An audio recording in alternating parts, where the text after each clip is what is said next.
Level 1, the procession. You are 7 years old, Jerusalem. Your mother pulls you against the wall as the soldiers pass, and you see them for the first time. 3 men, stumbling under wooden beams, backs opened by the whip, heading for the hill outside the gate. Rebels, someone whispers. Men who raised a hand against Rome. The crowd watches in silence, because silence is the only safe thing left in this city. You are too young to understand what the hill means, but you understand the beams. You understand the way the whole street looks down at its feet. Somewhere in a Roman workshop, timber like that is always being cut, always being measured, always waiting for the next man who steps out of line. You are 7 years old. One of those beams is already yours. It just doesn't know your name yet. Level 2, the streets. You are 16. Your father is gone, taken by fever, or taken by Rome. It stopped mattering which. You run with the boys of the lower city now, the ones with no fathers and no futures, and you are good at it.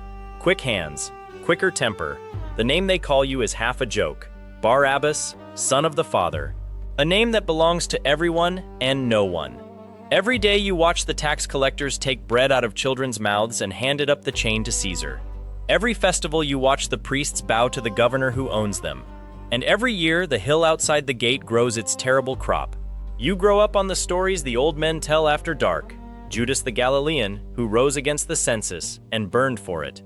The daggermen in the crowds. Every generation sends its young men against Rome, and every generation gets back crosses. You listen, and unlike the old men, you do not hear a warning. You hear a waiting list. Hate is not something you decide on. It is something this city pours into you, one humiliation at a time, until you are full. Level 3, the knife. You are 24. There is a brotherhood in the city, men who have stopped waiting for God to send a deliverer and decided to hurry him along. Short blades under cloaks, Roman collaborators found dead in crowds. You join the way a stone joins a landslide. Your first blood is a merchant who sells grain to the garrison. It is over before you understand it has started. You expect guilt to arrive that night. It never comes. What comes instead is worse. Purpose. For the first time in your life, you matter. The occupiers post notices with descriptions of men like you. The poor of the lower city hide you in their cellars and feed you at their tables. To Rome, you are a murderer. To the streets that raised you, you are the closest thing to hope that has ever had a face. At night, in the safe houses, you argue about the kingdom of God the way other men argue about harvests. When it comes, it will come with swords. On that point, you have never once had a doubt. Level 4, the uprising. You are 30. It finally happens, the thing the whole city has been holding in its chest. A riot becomes an uprising. Barricades in the streets, stones raining from rooftops, a garrison patrol cut off and cut down. For one burning hour, you believe this is the beginning, the spark that sets all Judea on fire. It is not. It is a spasm, and Rome treats it like one.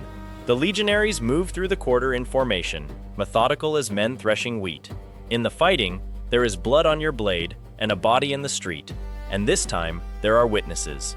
You run for 3 days. They take you in a cellar before dawn, boots on the stairs, torchlight, chains.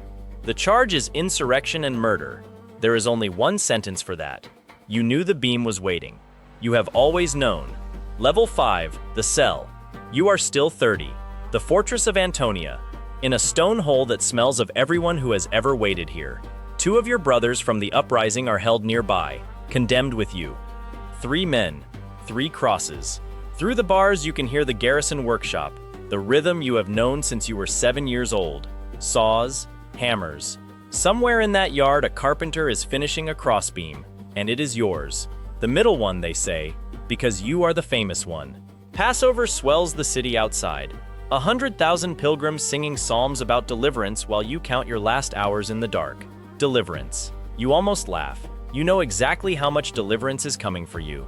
You think about your mother pulling you against that wall all those years ago. You wonder who will stand at the roadside for you tomorrow and look down at their feet and say nothing. Then, past midnight, the corridor fills with torchlight and shouting, and the guards drag in one more prisoner. Level 6, the other prisoner. He is nothing like the men who share this darkness. No curses, no shaking. They have already worked him over, and he holds the silence the way other men hold a weapon. The guards say he is the Galilean, the preacher, the one the crowds carpeted the road with palm branches for, 5 days ago. You have heard of him for years. Healings, thousands fed. Some in your brotherhood wanted to recruit him. Imagine it, that following turned into an army. But he never raised a blade, never even raised his voice against Rome. And here he is anyway, in the same condemned hold as you, awaiting the same governor. 2 prisoners, one who fought Rome with everything and killed for the kingdom of God. One who preached that the kingdom was already here and killed no one. Jerusalem will choose between you and the morning. You just don't know it yet. Level 7, the crowd. Dawn. Guards pull you up into a light so bright it blinds you. You are on a platform beside the governor's judgment seat, and below you is an ocean of faces. The governor is speaking. There is a custom, one prisoner released at Passover, the people's choice. And then you hear it, the impossible sentence. Your name and his, offered together. Whom do you want me to release? The silence lasts 1 heartbeat. Then the crowd detonates. Barabbas, Barabbas. Son of the Father, thundering off the stones of the city that raised you. The priests have salted the crowd, working for the other man's death, but it is still your name in 1,000 mouths. You know how crowds work. You have salted them yourself, whipped them toward courage in the alleys of the lower city. It does not matter. No man forgets the sound of an entire city screaming his name while another man stands silent beside him. The governor asks what he should do with the Galilean, and the same throats that freed you scream the other word, crucify. Level 8, the walk. The chains come off your wrists in front of everyone. No trial, no lashes, no hill. A soldier shoves you toward the steps, disgusted, and just like that, you are the freest man in Jerusalem. You should run. You don't. You stand in the crowd and watch them bring him out, wearing a purple rag and a crown someone twisted out of thorns, his back already destroyed. The sentence you have carried since you were 7 years old is read over him. And later that morning, when the procession forms, you see it. The middle beam. Your beam, measured for your shoulders, on his. The whole city is watching him. You are the only one who understands what you are looking at. He is not carrying a cross. He is carrying yours. Level 9, the hill.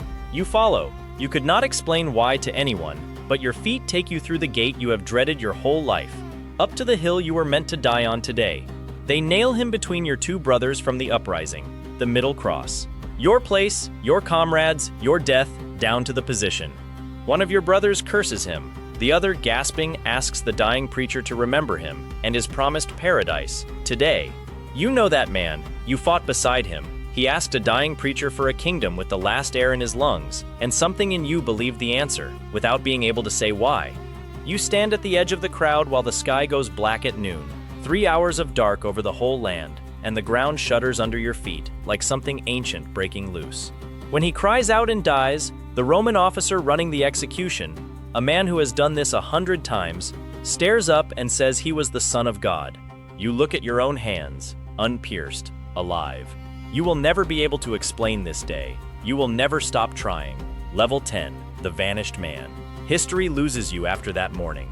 No book records your death. No shrine holds your bones. The legends chase you anyway. Some say you went back to the knife and died in the next uprising. Some say you could never wash that Friday out of your head and followed the dead man's followers until you believed. Some old manuscripts even preserve a detail too strange to invent. Your full name may have been Jesus Barabbas. Jesus, Son of the Father, released. Jesus, Son of the Father, executed. The crowd chose between 2 men with the same name, and one of them took the other one's cross.